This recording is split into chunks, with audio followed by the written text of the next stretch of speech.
So if you've ever tried to sample a guitar riff off TikTok or Instagram or YouTube Shorts or whatever, but you can't really get it to sync up with the tempo of your DAW, in this video I'm going to show you how you can kind of time stretch and edit a guitar loop into something that's pretty usable for somebody that may not be used to like how to edit audio. So before I get into that, I did just put a sample pack out. You can find that on my Gumroad. Go buy it if you want to. And now let's go ahead and kind of get into how you can do this. So we want to get a rough tempo first. So I'm just going to kind of count and then I'll kind of click that in.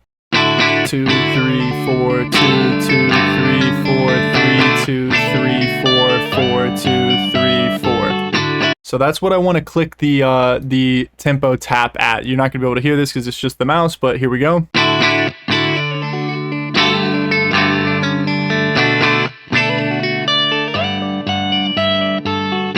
So it seems like we're around 119. Now if we turn the metronome on, we can see how close we are to being correct here. And I'll make this as big as I can.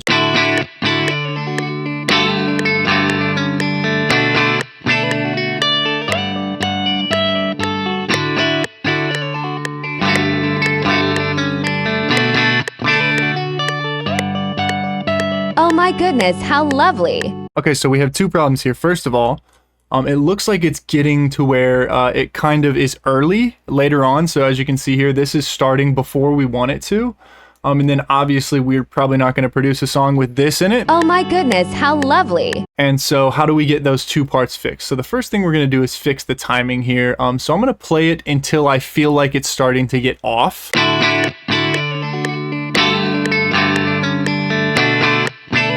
And I might even say this is the first place that it gets off at. So that feels, it looks a little early. It doesn't sound too early, but we can be kind of meticulous with this. So the first thing I'm going to do is make this unique, and I'll recolor it every time I do that so you know how many different versions of this I have. So we're going to move this over slightly.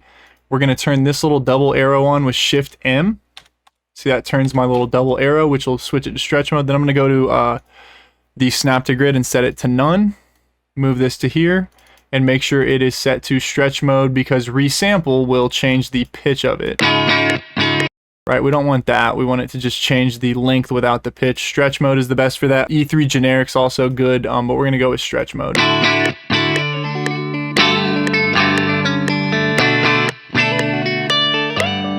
we're gonna go to our next point where it gets a little off.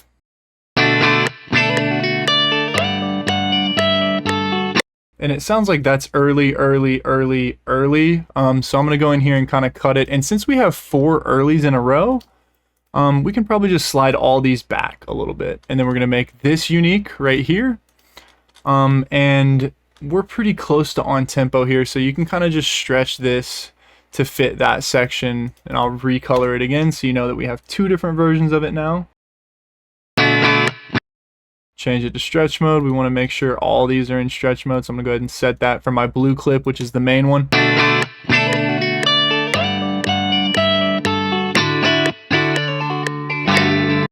So it sounds like we get early right there again. Go in, kind of cut this and this piece here.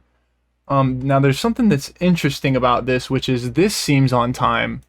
And these seem pretty close to on time. So maybe what we have here is just a single rush that happens between this note right here is getting rushed basically. So the player who's clearly skilled at playing guitar and their music is cool. I actually checked out their Spotify and all that. They're good at Midwest emo, but they rushed a little bit on this note. I just don't want to sound like I'm like hating on their playing. That's why I'm saying that.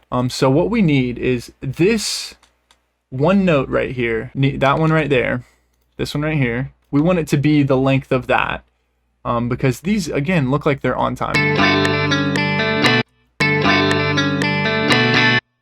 It looks roughly like that's right. So I'm going to take this, make it unique again, random color, and then we're just going to kind of go in and hopefully that's not bad.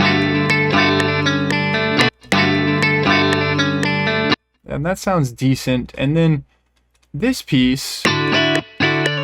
that feels like it's on time. That feels like it's on time.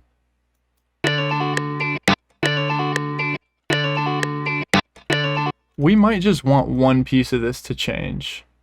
It looks like I want this here to go like that. I'll make this unique as well. So unique that. Random the color again.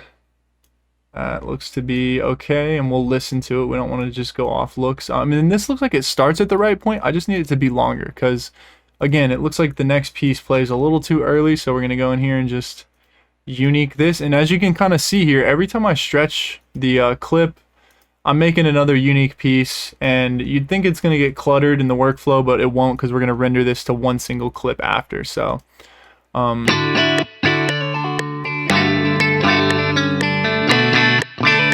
I'm going to actually use the first half of this as reference for the second, because we know if our strums look relatively like audio wave similar right here, because this is, you know, we have a little, oh no, it's actually this piece. We want that gap to be kind of close. So if we go up here, as you can see, this one looks like it's a little slower, and then this piece should be over here. So we may just be able to move this whole piece over because we get early on the end here. Yeah, so if we just slide all these over, we might be able to just get one more stretch to fix this. So it looks like that should go about right there. Those are still a little early, so we'll just kind of chop this and fix whatever we need to fix here. I don't want to play that annoying voice at the end, so we'll change that next, but those look to be in order. This looks to be in order here, roughly good, and then it looks like this piece just needs a little bit of adjustment right here. So this piece before my slice there. So I am going to make this unique. Doesn't matter what color it is, kind of slide it to here. And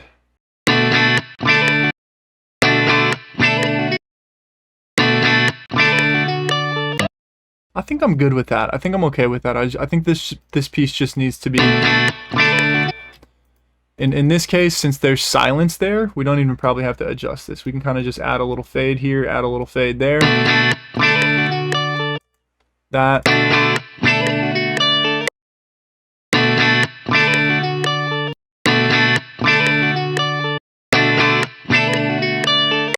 You know what, we'll play it in the full context of the song. It might be close enough that it's good.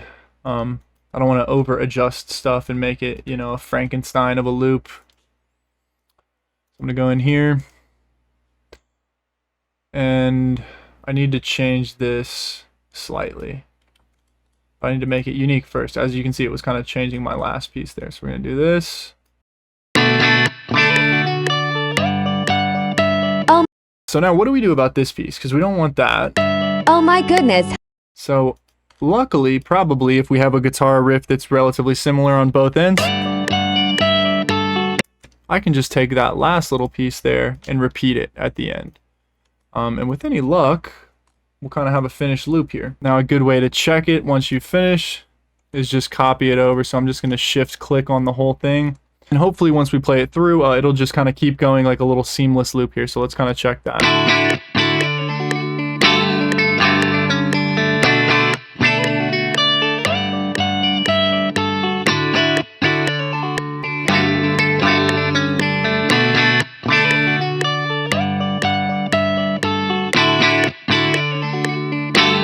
And it sounds like we're good. So with that, you should be able to take guitar riffs that you have gotten, that you've sampled that don't really fit, make them fit. Thank you for watching. If you want to support, you can go to Patreon, where I have a new tier where you can rent my musical knowledge and ask whatever comment that you've been leaving, and where you're like, show me how to do this sound, and I'll make a private video just for you. Or you can go buy sample packs and stuff on Gumroad, or you can hit me up for private lessons on Instagram. Thank you for watching, and I will see you in the next one.